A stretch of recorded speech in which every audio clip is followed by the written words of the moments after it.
Welcome back to your favourite interior design channel, जहां आपके सपनों का घर सजाने में हम आपकी मदद करते हैं। मैं हूं सुमन, इंटीरियर डिजाइनर, और आज किचन डिजाइन मिस्टेक्स सीरीज का पार्ट 2 हम लेकर आए हैं, जहां किचन डिजाइन मिस्टेक्स की बात तो होगी ही, साथ ही इन मिस्टेक्स को कैसे अवॉइड या करेक्ट किया जाए ये भी मैं आपको बताऊंगी। तो शुरू करें। अगर डिजाइनिंग की बात की जाए तो किचन घर का मेरा सबसे फेवरेट पार्ट है, जिसे डिज़ाइन करने में मुझे सबसे ज़्यादा मज़ा आता है। किचन को डिज़ाइन करना काफ़ी चैलेंजिंग होता है, क्योंकि हर किसी की अपनी ड्रीम किचन को लेकर एक्सपेक्टेशंस अलग अलग होती हैं, और इसी वजह से किचन डिज़ाइन में मिस्टेक्स होने के चांसेस भी बहुत ज़्यादा होते हैं। इसीलिए आज का वीडियो काफ़ी इम्पोर्टेंट हो जाता है, ताकि आप महंगी गलतियाँ करने से बच सकें। Number 1 is wrong space planning.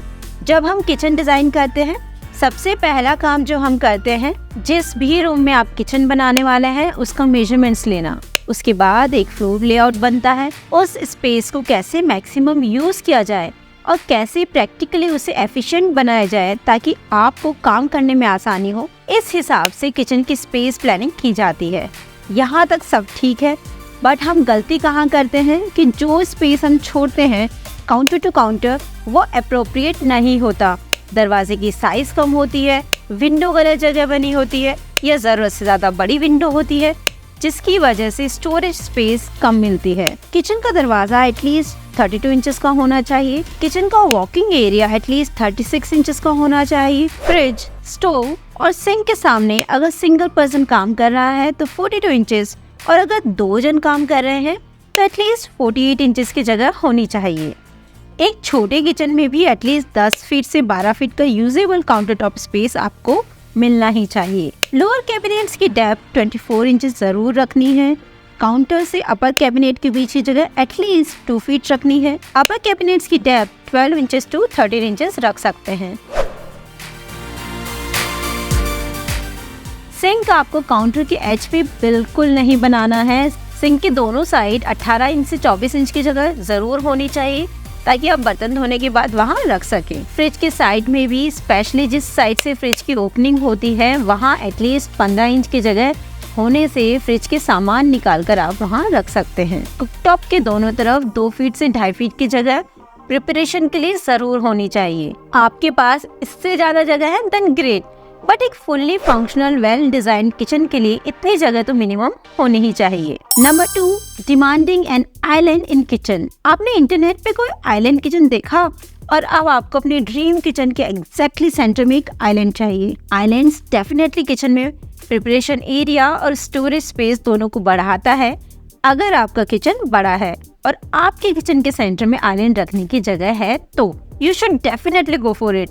लेकिन अगर आपका किचन छोटा है तो भूलकर भी किचन के सेंटर में आइलैंड काउंटर घुसाने की गलती ना करें। आइलैंड रखने के बाद पैसेज या वॉकिंग एरिया के तौर पर एटलीस्ट आपको 3.5 फीट की जगह मिलती है तो ठीक है, अदरवाइज आप आइलैंड किचन का आइडिया छोड़ दें। फिर भी अगर आपका बहुत मन है आइलैंड ऐड करने का और आपका किचन ओपन है, तो आप आइलैंड किचन की जगह पेनिनसुला किचन का डिजाइन ऑप्ट कर सकती हैं। पेनिनसुला किचन में काउंटर किचन के सेंटर के बजाय कॉर्नर या एज ए रूम सेपरेटर के तौर पर बनाया जाता है। इस काउंटर को ज्यादातर प्रिपरेशन या ब्रेकफास्ट टेबल के तौर पे काम लिया जाता है। Number 3, choosing furniture that doesn't fit your kitchen. एक ब्रेकफास्ट काउंटर के साथ जब हम चेयर्स लेते हैं तो कई बार काउंटर के प्रोपोर्शन में बड़ी चेयर्स ले आते हैं, और जब आप खाना खाने बैठते हैं तो चेयर्स इतनी क्लोज हो जाती हैं कि आपकी कोहनियाँ आपस में भिड़ती रहती हैं। एक स्टूल के लिए आपको एटलीस्ट 30 इंचेस वाइड स्पेस छोड़नी चाहिए। फॉर एग्जाम्पल, अगर आपका काउंटर 5-6 फीट का है तो आपको 18 इंच की 2 स्टूल लेनी चाहिए। लेग स्पेस भी काउंटर के नीचे आपको प्रॉपर छोड़ना होगा। अगर ब्रेकफास्ट काउंटर की हाइट 36 इंचेस है तो 15 इंच की लेग स्पेस आपको जरूर छोड़नी चाहिए, और 42 इंचेस हाइट वाले काउंटर के लिए 12 इंचेस की लेग स्पेस काफी है। इससे आप सामने वाले काउंटर को अपने पैरों से हिट नहीं करेंगे। काउंटर के लिए सही हाइट के स्टूल लेना भी बहुत जरूरी है। अगर काउंटर हाइट 36 इंचेस है तो काउंटर स्टूल लेना है, और बार हाइट है यानी कि 42 इंचेस है तो बार स्टूल लेना है। ये एक बहुत ही सुपर सिंपल कॉन्सेप्ट है, बट पता नहीं क्यों फिर भी अक्सर लोग इसमें गलती करते हैं। सो जब भी आप मार्केट जाएं किचन फर्नीचर शॉपिंग के लिए, तो सारे स्पेसेस का मेजरमेंट जरूर अपने माइंड में रखें। चेयर्स के पीछे भी 36 इंचेस की जगह रखनी है ताकि इजीली चेयर्स को आगे पीछे किया जा सके। नेक्स्ट मिस्टेक जो अक्सर लोग करते हैं किचन बनाने से पहले अप्लायंसेस को चूज ना करना। जब हम कोई किचन डिजाइन करते हैं तो स्पेस प्लानिंग के बाद पहला काम होता है क्लाइंट की चॉइस और बजट के हिसाब से अप्लायंसेस चूज करना। ऐसा करने से आप अपने अप्लायंसेस के अकॉर्डिंग किचन की कैबिनेटरी डिजाइन कर सकते हैं।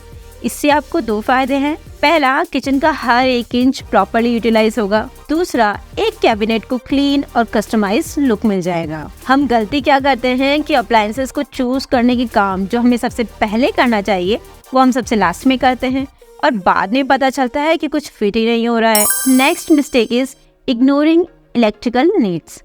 जब आप किचन में इलेक्ट्रिकल आउटलेट सेटअप कर रहे हैं तो किचन में स्पेशली काउंटर टॉप्स के आसपास GFCI यानी कि ground fault circuit interrupter protection जरूर लगवाएं। GFCI एक सेफ्टी फीचर है जो कोई प्रॉब्लम होने से पावर को टर्न ऑफ कर देता है, जिससे इलेक्ट्रिकल शॉक से बचा जा सकता है। आपको ये भी सोचना है कि किचन में आप ये आउटलेट्स कहाँ लगवाएंगे, ये कंसीडर करते हुए कि आपको अप्लायंसेस कहाँ लगाने हैं। किचन में एंट्री करने के साथ साथ एक स्विच होना चाहिए जिससे किचन की मेन लाइट्स कंट्रोल होगी। किचन में एनफ पावर प्लग्स होना भी जरूरी है। माइक्रोवेव, ओवन, फ्रिज, केटल जैसी चीजों के लिए हम पावर प्लग लगा लेते हैं, लेकिन आपको उन चीजों के बारे में भी सोचना चाहिए जो आप कभी कभी यूज करते हैं। साथ ही अपने टैबलेट या फोन को चार्ज करने के लिए भी प्लान करना ना भूलें। अगली कॉमन मिस्टेक है किचन में प्रॉपर वेंटिलेशन का ना होना। किचन से मॉइस्चर और कुकिंग स्मेल का बाहर निकलना और फ्रेश एयर को अंदर आने देना बहुत इम्पोर्टेंट है। आप कभी भी नहीं चाहोगे कि आपने बहुत अच्छा खाना बनाया है और उसके बाद किचन से बदबू आए। इसे ठीक करने के लिए किचन में प्रॉपर वेंटिलेशन का होना बहुत ज़रूरी है, जिसके लिए आप चिमनी जो फैन के साथ आती है उसका यूज कर सकते हैं। ये फैन सिस्टम किचन की स्मेली एयर को सोख कर बाहर की स्वच्छ हवा को अंदर आने देता है। अगर आप स्ट्रॉन्ग स्मेल वाला खाना बना रहे हैं तो ये और भी ज्यादा जरूरी हो जाता है। ऐसी चिमनी जो किचन के अंदर की हवा को रीसर्कुलेट करे, उससे बेटर है कि ऐसी चिमनी ले जिसका पाइप बाहर की तरफ निकला हो। एक और मिस्टेक जो मैंने किचन में नोटिस की है कि ज्यादातर लोग किचन की खूबसूरती पर तो ध्यान देते हैं, लेकिन किचन कैबिनेट्स और ड्रॉर्स के ऑर्गेनाइजेशन पे इतना ध्यान नहीं देते। फॉर एग्जाम्पल, आपके कुक टॉप से बहुत दूर आपने पॉट्स और पैन्स रखे हुए हैं, या फिर फ्रिज और सिंक से बहुत दूर डस्टबिन रखा है, तो ये काफी बड़ी मिस्टेक है।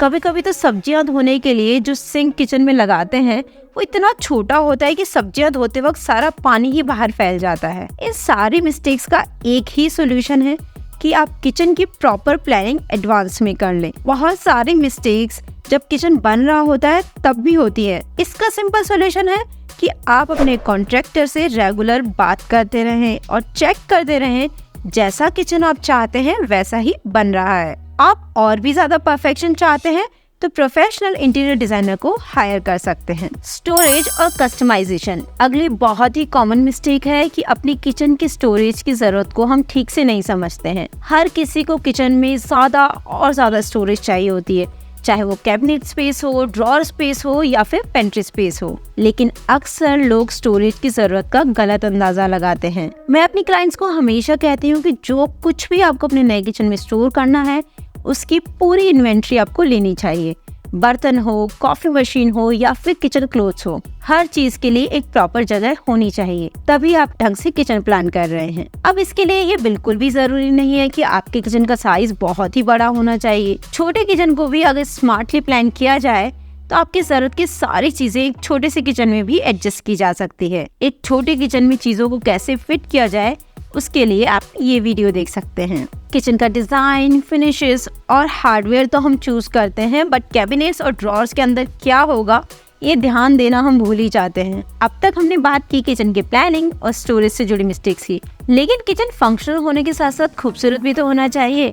इसीलिए लास्ट में हम बात करेंगे counter top, tiles, flooring, fixtures और हार्डवेयर से जुड़े कॉमन मिस्टेक्स की। किचन का काउंटर टॉप चुनते वक्त एक कॉमन मिस्टेक है जो अक्सर लोग करते हैं कि अपनी फंक्शनल नीड्स के हिसाब से काउंटर टॉप नहीं चुनते हैं। अपने लाइफस्टाइल और अपने घर में रहने वाले लोगों के हिसाब से काउंटर टॉप चुनें। अनफॉर्चुनेटली कुछ किचन डिजाइन शोरूम्स या पिंटरेस्ट में तो कमाल के दिखते हैं, बट हमारे डेली लाइफ से मैच नहीं करते हैं। खासतौर से फ्लोरिंग और काउंटर टॉप्स के लिए एकदम सच है। मार्बल, पोर्सिलीन, क्वार्ट्ज, ग्रेनाइट, बहुत सारे ऑप्शन हैं जो आप किचन काउंटर टॉप के लिए चूज कर सकते हैं। कॉम्प्लिकेटेड डिजाइन्स, कार्विंग या 3 डायमेंशनल डिजाइन शोरूम में लाइटिंग के साथ शानदार लग सकते हैं, लेकिन इन डिजाइन्स के कोनों को साफ करने में काफी मुश्किल हो सकती है। विंडो ट्रीटमेंट, किचन विंडो को लेकर अक्सर हम कंफ्यूज होते हैं कि किचन में किस तरीके के कर्टन्स लगवाएं, ब्लाइंड्स लगाएं या विंडोज को ऐसे ही छोड़ दें। किचन में नेचुरल लाइट तो हमें चाहिए, बट इंटेंस सनलाइट काफी हार्श हो सकती है। किचन विंडोज के लिए आप वुवन ब्लाइंड्स का यूज कर सकते हैं, क्योंकि इन्हें क्लीन करना काफी इजी होता है और इनको इजीली रोल अप और रोल आउट किया जा सकता है। अब तक जितनी भी मिस्टेक्स हमने देखी है, उन सबसे ज्यादा बड़ी मिस्टेक है जो 99% लोग करते हैं, वो है एक रियलिस्टिक बजट सेट ना करना। छोटे छोटे कॉस्ट बहुत जल्दी आपके किचन को बहुत एक्सपेंसिव बना सकते हैं, इसलिए शुरू से ही एक रियलिस्टिक बजट बनाएं और उस पर स्टिक रहें। आप अलग अलग कॉन्ट्रैक्टर से एस्टिमेट भी ले सकते हैं और उनके साथ बार्गेन कर सकते हैं। किचन आपके घर का सबसे महंगा, सबसे कॉम्प्लिकेटेड और सबसे स्ट्रेसफुल रूम होता है डिजाइन करने के लिए, जहां आपको बहुत सारे डिसीजंस लेने होते हैं। अगर आपके पास प्रोफेशनल डिजाइन कंसल्टेंसी के लिए बजट नहीं है, तो ये प्लानिंग गाइड आपके लिए बेस्ट है, जो आपको किचन डिजाइन मिस्टेक्स करने से बचाएगा। लेकिन अगर आपके पास इसके लिए बजट है, तो आई वुड रिकमेंड कि आप शुरू से ही एक प्रोफेशनल डिजाइनर को हायर करें, ताकि पूरी प्रोसेस के दौरान आपका स्ट्रेस कम हो सके। अगर आपको इस प्रकार का कंटेंट पसंद है, तो प्लीज कमेंट करें यस। इंटीरियर डिजाइन से रिलेटेड कंटेंट के लिए चैनल को सब्सक्राइब करें। मिलते हैं नेक्स्ट वीडियो में। Thank you for watching.